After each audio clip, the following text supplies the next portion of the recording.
हामीले पैसाको कुरा गर्दा के सोध्छौं? गणित, होइन त? फर्मुला, चार्ट अनि स्प्रेडशीटहरू। तर साँच्चै भन्नुपर्दा हामी पैसाको बारेमा निर्णय स्प्रेडशीट हेरेर गर्दैनौं नि, होइन र? हामी त डिनर टेबलमा वा बैठकमा बसेर निर्णय गर्छौं, जहाँ हाम्रो व्यक्तिगत इतिहास, संसारलाई हेर्ने हाम्रो आफ्नै दृष्टिकोण अनि अहंकार र गर्व जस्ता कुराहरू मिसिएका हुन्छन्। यो साँच्चै महत्त्वपूर्ण प्रश्न हो। हामी जतिसुकै बाठा भए पनि आर्थिक निर्णयहरूमा अल्मलिनु एकदमै सामान्य कुरा हो। किनभने पैसाको खेल दिनागले भन्दा पनि बानी बेहोराले खेलिन्छ र साँचो कुरा के हो भने बानी बेहोरा सिकाउन एकदमै गाह्रो हुन्छ।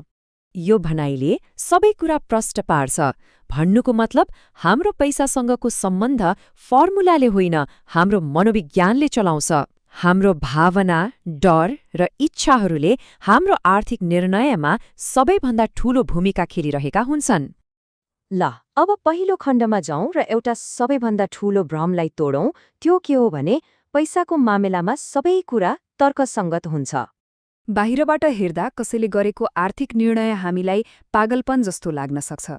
तर सत्य के हो भने उनीहरूको लागि त्यो बेला त्यो निर्णय एकदमै सही थियो, किनभने मानिसहरूले आफूसँग भएको सीमित जानकारी र आफ्नै अनुभवको आधारमा निर्णय लिन्छन्, जुन उनीहरूलाई त्यतिबेला सबैभन्दा उत्तम लाग्छ।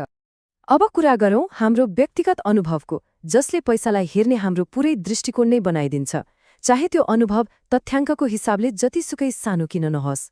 सोच्नुस् त, विश्व अर्थतन्त्रको पुरै इतिहासमा हाम्रो व्यक्तिगत अनुभव कति होला? लगभग यति, एकदमै सानो।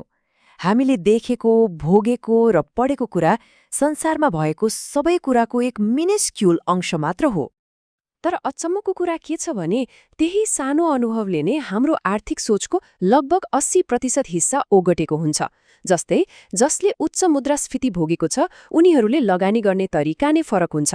उनीहरूको व्यक्तिगत इतिहासले उनीहरूको जोखिम लिने क्षमतालाई नै बदलिदिएको हुन्छ। अब एउटा पुरानो सोचलाई चुनौती दिउँ। के साँच्चै आर्थिक सफलता भनेको कडा परिश्रम र राम्रो निर्णयले मात्रै आउँछ त? वा यसमा भाग्य र जोखिमको पनि केही अदृश्य तर शक्तिशाली भूमिका छ? बिल गेट्सको कथालाई हेरौँ न।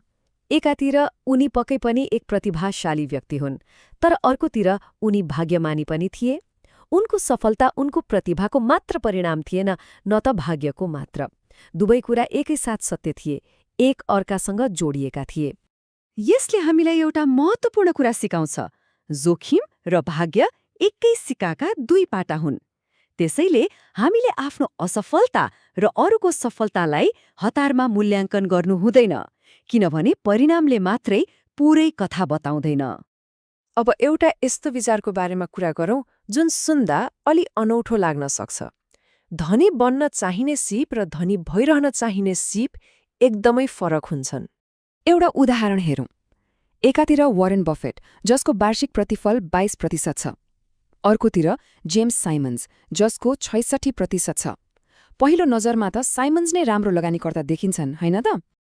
तर खासमा धनी को छ त? Warren Buffett. उनी साइमन्सभन्दा झण्डै 75% धनी छन्। कसरी? किनभने बफेटले धेरै धेरै लामो समयदेखि लगानी गरिरहेका छन्। उनको 97% भन्दा बढी सम्पत्ति त 65 वर्षको उमेरपछि मात्रै जम्मा भएको हो। यसले के देखाउँछ भने कम्पाउन्डिङको शक्तिलाई कसैले जित्न सक्दैन। त्यसो भए यसबाट सिक्नुपर्ने पाठ के हो भने बजारमा टिक्नु र लामो समयसम्म रहनु नै कम्पाउन्डिङको सबैभन्दा ठूलो रहस्य हो, र यसका लागि उच्च नाफा कमाउने सोचभन्दा बिल्कुलै फरक मानसिकता चाहिन्छ। धनी रहनु भनेको आफूले कमाएको पैसालाई नगुमाउनु हो। धनी रहनको लागि बजारमा टिकिरहनु पर्छ, तर कसरी?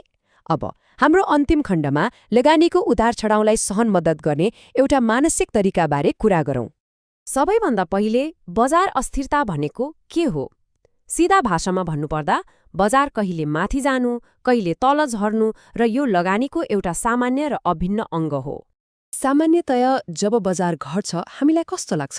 हामीलाई लाग्छ कि हामीले केही गल्ती गर्यौं र यो त्यसैको सजाय हो, एक किसिमको जरिवाना। तर के यसलाई हेर्ने अर्को तरिका पनि छ? यसलाई जरिवानाको रूपमा होइन, बरु राम्रो प्रतिफल पाउनको लागि तिर्नुपर्ने प्रवेश शुल्कको रूपमा हेर्न सकिन्छ। जस्तै डिज्नील्यान्ड छिर्न टिकट काटे जस्तै। यो डिज्नील्यान्डको उदाहरणले कुरालाई अझै प्रष्ट पार्छ। जसरी टिकट काटेपछि मात्र भित्रको रमाइलो अनुभव गर्न पाइन्छ, त्यसरी नै अस्थिरताको मूल्य चुकाएपछि मात्र राम्रो प्रतिफलको आशा गर्न सकिन्छ। सित्तैमा प्रतिफल पाउने प्रयास गर्दा प्राय नराम्रो नतिजा आउँछ।